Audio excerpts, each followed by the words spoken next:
Hey there, Michael Ruth coming to you in April of 2022.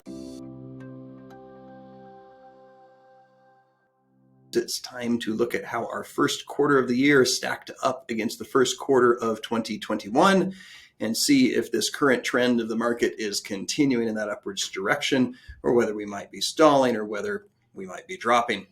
For those of you that don't want to listen to the entire video and just get the summary, we're continuing on that upward trend. Inventory is down, prices are up, and there are no real indications that that is going to change. Yes, interest rates are also on the climb.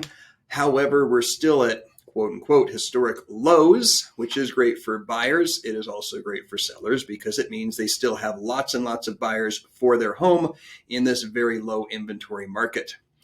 Now, those of you that really want to dig into the numbers, stick with me here and we'll take a look. Let's start with the sales in a year-over-year fashion. So I'm right here in the middle of the screen. Sold listings 2022 over 2021. 260 sales in the first quarter of this year versus 348 last year is a 25% decrease, just like we said. Sales are down because inventory is down, not because demand is down. Prices. Average sales price, that's March. We want to look at year to date. Average sales price year to date, a little over 2.1 million compared to 1.7 million last year, a 27% increase.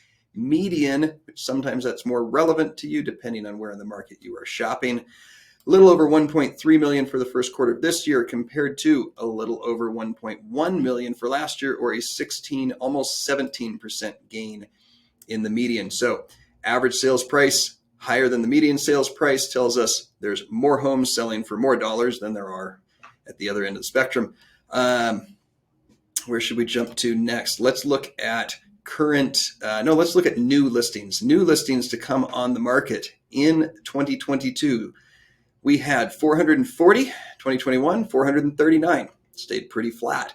Now let's look at total inventory. So all the listings that were ever listed as active, so that includes those 440 and whatever we carried in from the fourth quarter of 2021. Total is 614 versus 875, or a 30% decrease. So inventories continue to get absorbed from the fourth quarter inventory into the first quarter of this year. What do we have as far as absorption goes? Now this is an interesting metric to watch. The absorption rate right here. This is the rate at which it would take, or the number of months, that it would take to absorb or to put all of our active inventory under contract. Based on where we're at for the first quarter, it would take 1.29 months. Last year, 2.7 months. So we've dropped about a month and a half there. But what does that mean? In a balanced market, the National Association of Realtors defines a balanced market of having anywhere from 4 to 6 months of active inventory. A seller's market, anything below that. A buyer's market, anything above that. So we were in a seller's market. We're still in a seller's market. That has not changed. The last metric to look at, days on market. We've gone way down from 100 plus days down to 50 days on market.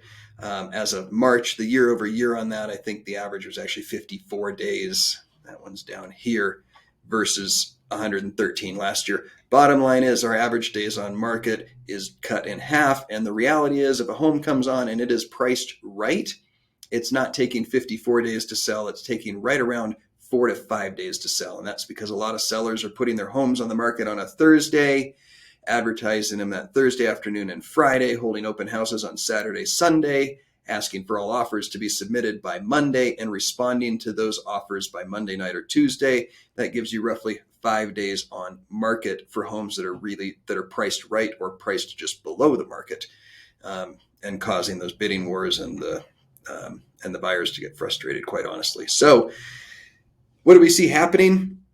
Summer tends to be our prime selling season out here historically. Lately, it hasn't really mattered. You can put your home on the market, it would sell in any month. But hopefully for those buyers out there, we're going to see a little bit more, a few more options for them to be searching from as the summer progresses.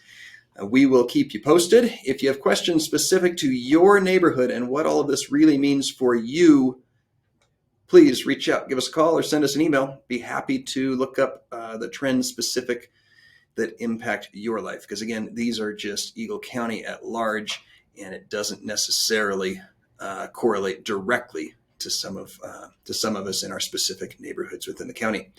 Thanks for listening. We look forward to keeping in touch. Take care. Have a great day.